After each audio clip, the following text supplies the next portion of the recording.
નમસ્કાર મિત્રો, સ્વાગત છે તમારું આપણી આ યુટ્યુબ ચેનલમાં જેનું નામ છે ગુજરાતી જીકેની જમાવટ। તો આજના વિડીયોમાં આપણે વાત કરીશું મિત્રો, છેલ્લા ઘણા સમયથી મિત્રો કેન્દ્ર સરકારના કર્મચારી હોય કે રાજ્ય સરકારના કર્મચારીઓ જેઓ હાલમાં કાર્યરત છે તેઓ પોતાની નિવૃત્તિ વય મર્યાદામાં વધારો કરવામાં આવે તેવી હિમાયત સરકારને કરી રહ્યા છે।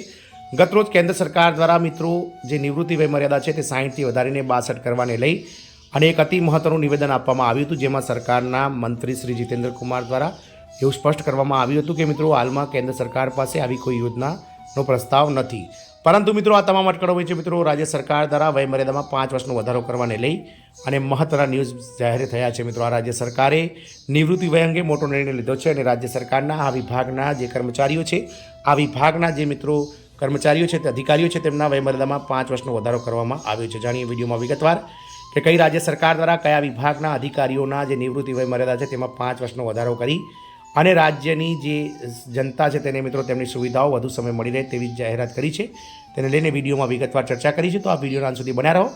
જો આપ ચેનલમાં પહેલીવાર વિડીયો જોતા હોય તો ચેનલને લાઇક શેર સબસ્ક્રાઇબ કરી બાજુમાં રહેલું બેલ આઇકોન દબાવી દો। તો મિત્રો હવે નિવૃત્તિ વય મર્યાદામાં 5 વર્ષનો વધારો થયો છે। સરકારે નિવૃત્તિ વય અંગે મોટો નિર્ણય લીધો છે।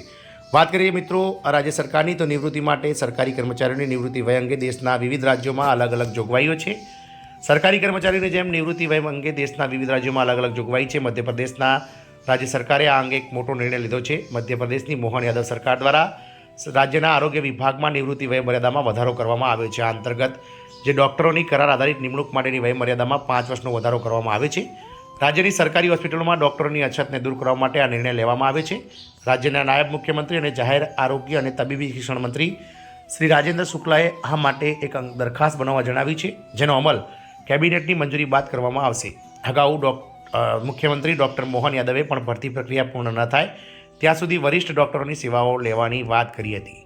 નાયબ મુખ્યમંત્રી અને જાહેર આરોગ્ય અને તબીબ વિભાગના મંત્રી રાજેન્દ્ર શુક્લાએ ગત શનિવારે તેમના વિભાગને લગતા મુદ્દાઓ પર સમીક્ષા બેઠક યોજી હતી। આ દરમિયાન તેમણે અધિકારીઓને રીવા અને ઇન્દોરની મેડિકલ કોલેજોને અપગ્રેડ કરવા માટે ટૂંક સમયમાં દરખાસ્તો તૈયાર કરવા માટે જણાવ્યું હતું। MPPSCCએ તબીબી અધિકારીઓ અને નિષ્ણાત ડૉક્ટરોની ભરતી પ્રક્રિયા સમય મર્યાદામાં પૂર્ણ કરવા સૂચનાઓ પણ આપવામાં આવી હતી। ડૉક્ટરોની કરાર આધારિત નિમણૂક હવે 70 વર્ષની વય સુધીની રહેશે। સમીક્ષા બેઠકમાં નાયબ મુખ્યમંત્રી અને જાહેર આરોગ્ય અને તબીબી શિક્ષણ મંત્રી રાજેન્દ્ર શુક્લાએ જણાવ્યું હતું કે આ ડૉક્ટરોની કરાર આધારિત નિમણૂક હવે 70 વર્ષની ઉંમર સુધી કરી શકાય છે। આ માટે તેમણે અધિકારીઓને દરખાસ્ત તૈયાર કરવા કહ્યું હતું। આ દરખાસ્ત રાજ્ય મંત્રીમંડળની બેઠકમાં મંજૂરી માટે મોકલવામાં આવશે। નાયબ મુખ્યમંત્રી રાજેન્દ્ર શુક્લાના જણાવ્યા અનુસાર આનાથી માત્ર સરકારી હોસ્પિટલોમાં સારવાર સરળ બનશે નહીં, પરંતુ દર્દીઓને વરિષ્ઠ ડૉક્ટરોની કુશળતા અંગે અનુભવનો લાભ પણ મળશે। વય મર્યાદામાં 5 વર્ષનો વધારો તમને જણાવી દઈએ કે હાલમાં મધ્યપ્રદેશની સરકારી હોસ્પિટલોમાં કોન્ટ્રાક્ટ ડૉક્ટરોની નિવૃત્તિ વય મર્યાદા 65 વર્ષ છે।